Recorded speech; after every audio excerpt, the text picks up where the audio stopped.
24 घंटे नहीं हुए हैं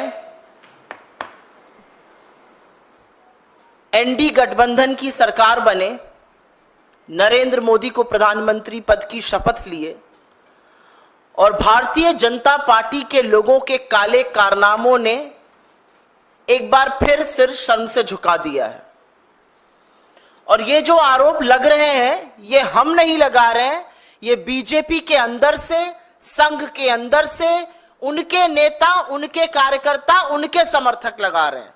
अब जो आरोप सामने आया है उसमें बीजेपी के नेता और उनकी आईटी सेल, जिसको मैं फेक न्यूज की फैक्ट्री कहती हूं, उसके सरगना अमित मालवीय पर आरएसएस के एक नेता ने यौन शोषण का गंभीर आरोप लगाया है। संघ परिवार के नेता हैं शांतनु सिन्हा,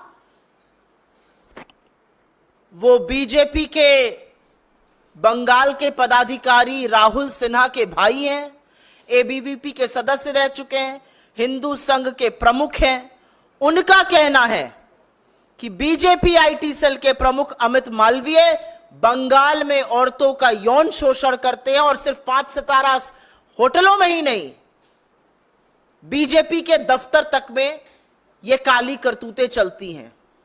उन्होंने बंगाली में ट्वीट करके, बांग्ला में ट्वीट करके यह भी लिखा है कि बीजेपी नेताओं में होड़ लगी हुई है औरतों की आपूर्ति करने की।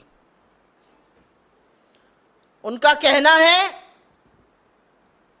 कि ये सब लोग मिलकर, और अमित मालवीय का नाम लेकर उन्होंने कहा है, औरतों का यौन शोषण करते हैं।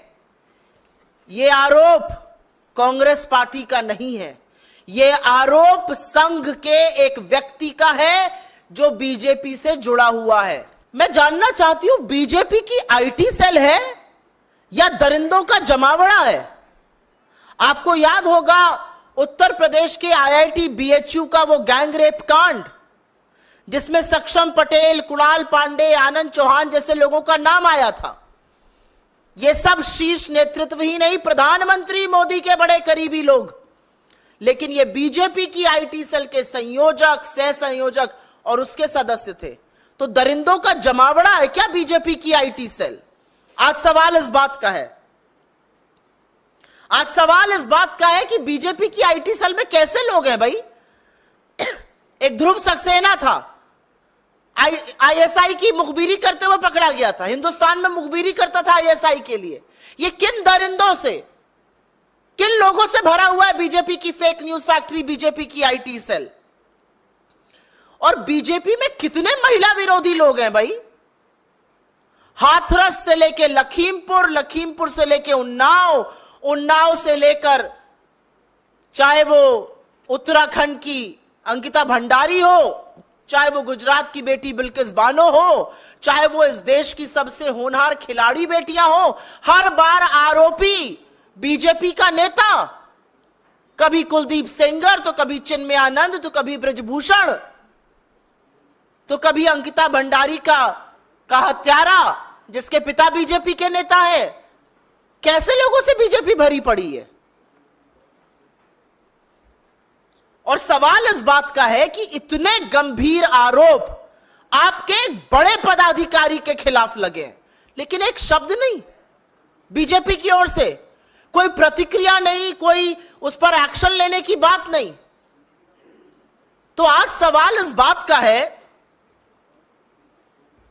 कि सुई टपक सन्नाटे का सच क्या है? किसको बचाया जा रहा है? क्यों बचाया जा रहा है? किसके कहने पर बचाया जा रहा है?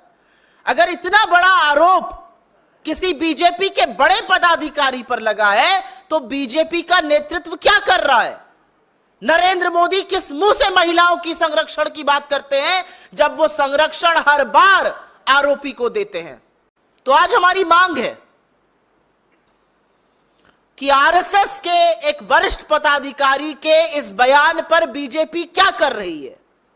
हमारी मांग है कि एक निष्पक्ष जांच हो, हमारी मांग है कि सच सामने आए, और हमारी मांग है कि जब तक जांच पूरी तरह से कार्रवाई ना हो जाए, सत्तारूढ़ दल के इतने बड़े पद पर एक ऐसा व्यक्ति नहीं बैठ सकता है जिस पर इतने बड़े यौन शोषण के गंभीर आरोप लगे हैं। मैं पूछना चाहती हूं, मंत्रालय आवंटन तो अभी बाकी है, लेकिन क्या कोई नया बाल विकास मंत्री जो भी बनेगा या बनेगी, वो भी पहले वाली की तरह आंखों पर पट्टी और मौन व्रत रख लेंगी? इस देश में राष्ट्रीय महिला आयोग तो है, वो सिर्फ विपक्ष में जब कुछ होता है तो जागती हैं। इसका स्वतः संज्ञान नहीं लीजिएगा, नहीं जाइएगा कोलकाता, नहीं कीजिएगा कार्रवाई।